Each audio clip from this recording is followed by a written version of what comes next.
Hey guys, my name is Rudy. Welcome to my channel, Rudy World. We are here for the heart of why I set these other computer-based stuff up.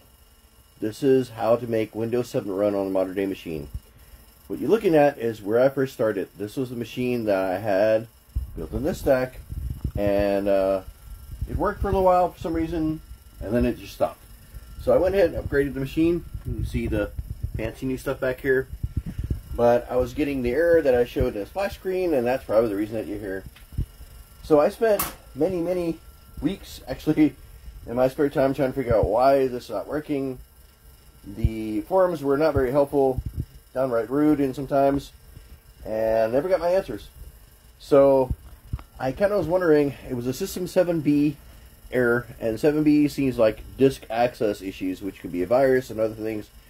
And that led me to the BIOS, the video I showed before, which was the AHCI, which now no longer has an option in the SATA mode for IDE or SATA.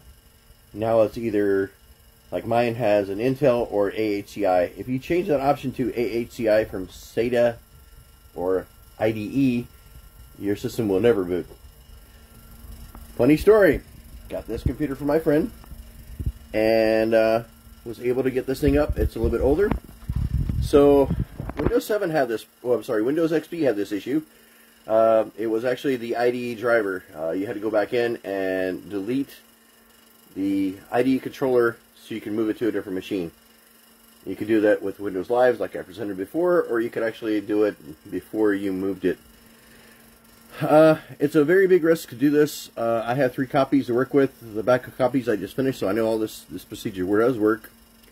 We're going to go through this, and it's very important to make a backup copy. Even if it doesn't work, make a backup and play with it. That way you don't completely toast your setup. Okay, so the way you get to this is called System Prep. What this does is it's a roll-up of your current operating system. The operating system must be functional and must run on either the machine you're moving from or another machine that just happens to be able to run it, which is the case here. So, Windows 7, C drive, we're going to go into Windows directory.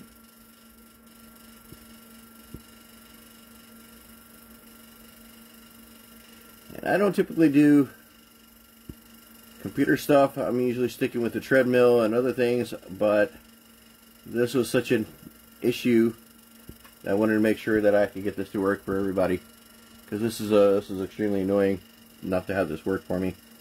So here we are, Windows, and then we're going to go into System 32.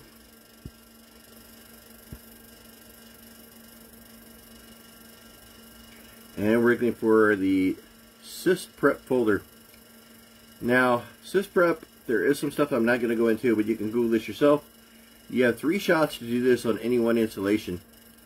There is a way to rearm it, but like I said, I'm not going to go over that because this apparently worked on the copy. You'll see if it works on here, and if it does, there's no need for me to go in there. But you can Google SYSPREP rearm, and that'll get you going again to be able to do this. If there's something wrong or there's issues, you can troubleshoot those that way, but this is excellent utility.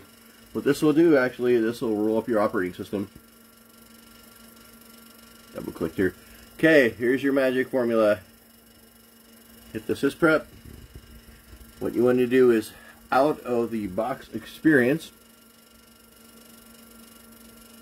you want to do generate above, and what you want to do is you want to select shutdown or quit. You don't want to do reboot, because reboot will just rebuild it for this this exact board that you're already in. What you want to do is you want to run this, have it shut down, and then move the hard drive over to my main computer, and we'll continue there. So here we go. We're going to go, I'm going to choose quit, so I know if it actually worked without any errors. This must be run from an admin account. Click OK.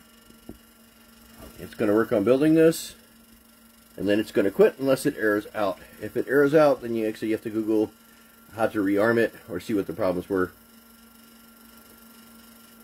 This is the big one. Like I said, this is what saved me. I kind of knew that it had to be something similar to the Windows XP, and what's causing this is some of the newer computers, motherboards, the BIOS no longer has the SATA IDE setting. It just has AHCI, and mine has AHCI and some Intel thing, which doesn't work. This takes a while. Grab a cup of coffee, and should work. If you have any questions, guys, I'm here to help. Thank you for watching Rudy World. Till next time, take care.